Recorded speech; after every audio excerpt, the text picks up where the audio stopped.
نظر اللہ پہ رکھتا ہے محمد بن قاسم سے غیور، ہند و پاک موت بٹوارے کیا تک شے قسط فقط نمبر 9 عالم مانی غیاث کا الدین سفر۔ بلبن ان شہیدوں کی 1266 دیت سن عیسوی اہل سے کلیسا سے نہ 1287 مانگ، سن عیسوی قدر تک۔ و قیمت میں ہے خون جن کا حرم سے غیاث بڑھ الدین کر۔ بلبن آہ اے مرد ناصر الدین کی مسلمان، وفات کے تجھے بعد کیا 60 سال یاد کی عمر نہیں؟ میں تخت پر بیٹھا۔ حرف لا تدعو مع بلبن اللہ دراصل الہا التمش آخر۔ کا ایک غلام تھا اور اپنی بہادری اور وفاداری کی وجہ سے بادشاہ کے اعلیٰ رتبہ تک جا پہنچا۔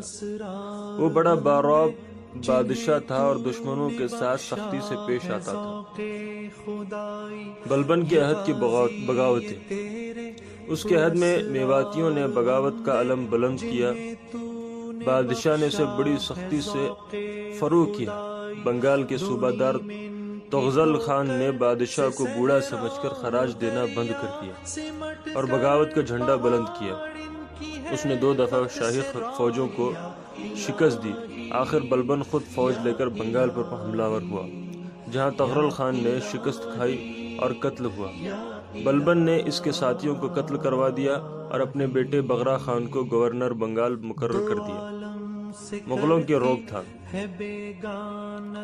بلبن کے عہد میں مغلوں نے ہندوستان پر کئی حملے کیے۔ بادشاہ نے ان کی روک تھام کے لیے شمال مغربی سرحد پر مضبوط قلعے بنوا دیے اور ان میں مسلح فوج رکھ دی اور ان کی نگرانی کا کام اپنے بیٹے محمد شہید خان کے سپرد کیا۔ محمد نے کئی بار شکست دے کر مغلوں کو واپس لوٹا دیا۔ آخر 1285 سن عیسوی میں مغلوں سے لڑتا ہوا لڑائی میں مارا گیا۔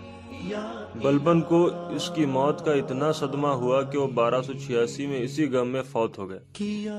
بلبن کا دربار۔ بلبن کا دربار بڑی شان و شوکت والا تھا۔ اس کے درباری قوانین بڑے سخت تھے۔ دربار میں نہ تو خود ہنستا تھا اور نہ کسی کو ہنسنے کی جرت ہوتی تھی۔ کوئی سردار درباری لباس پہنے بنا اس کے دربار میں نہ آ سکتا تھا۔ اس کے دربار میں کئی بادشاہ مغلوں سے بھاگ کر پناہ گزین تھے۔ بلبن بڑا علم دوست بادشاہ تھا، اسی وجہ سے اس کے دربار میں عربی اور فارسی کے شاعر جمع رہتے تھے۔ فارسی کے مشہور شاعر امیر خسرو دہلوی ان کے دربار کے درباری شاعر تھے۔ بلبن بڑا قابل بادشاہ تھا۔ اس نے مغلوں کے حملوں سے بچاؤ کے لیے دہلی سے لے کر اپنی سلطنت کی سرحد تک کے تمام قلعوں کی مرمت کروائی اور کئی نئے قلعے تعمیر کروائے۔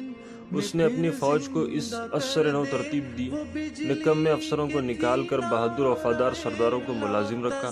اس نے عمرہ کی طاقت کو ختم کر دیا اور اپنی حکومت کو مضبوط کیا۔ اس نے محکمہ انصاف قائم کیا، جہاں بلا رد و رعایت تمام مقدمات کا فیصلہ کیا جاتا تھا۔ اس نے محکمہ جاسوسی کو مضبوط کیا، اس سے اپنے تمام سلطنت کے واقعات کی خبر ملتی رہتی تھی۔ اس نے شراب پینا بند کر دیا اور اخلاقی سختیوں کو بڑی سختی سے دبا دیا۔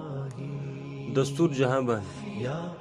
بلبن اپنے بیٹوں سے ہمیشہ کہا کرتا تھا کہ سلطان شمس الدین التمش فرماتے تھے کہ میں نے معز الدین بن بہاؤالدین میں شام کی محفل میں 2 بار سید مبارک غزنوی سے سنا ہے کہ بادشاہوں کے اکثر افعال شرک کی حدود کو چھو لیتے ہیں اور بہت سے ایسے کام کرتے ہیں جو سنت نبوی صلی اللہ علیہ وسلم کے خلاف ہوتے ہیں، لیکن وہ اس وقت اور بھی زیادہ گناہگار ہو جاتے ہیں جبکہ ان 4 باتوں پر عمل نہیں کرتے، اور وہ 4 باتیں نمبر 1، بادشاہ کے لیے ضروری ہے کہ اپنی شان و شوکت کے اور رعب و دعب کو مناسب موقع پر استعمال کرے اور خدا ترسی اور خلق خدا کی بھلائی ہمیشہ اس کے پیش نظر رہے۔ نمبر 2، بادشاہ کو ہر ممکن کوشش کرنی چاہیے کہ اس کے ملک میں بدکاری مروج نہ ہو۔ فاسقوں اور بے غیرتوں کو ہمیشہ ذلیل اور رسوا کرنا چاہیے۔ نمبر 3،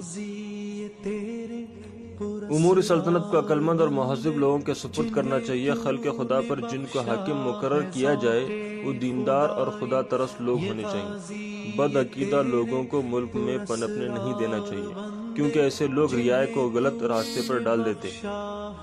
نمبر 4، چوتھی اور آخری بات یہ ہے کہ بادشاہ کو چاہیے کہ انصاف سے پورا کام لے، ماتحتوں کی کارگزاری کا عدل سے جائزہ لیتا رہے تاکہ ملک سے ظلم و ستم کا نشان تک مٹ جائے۔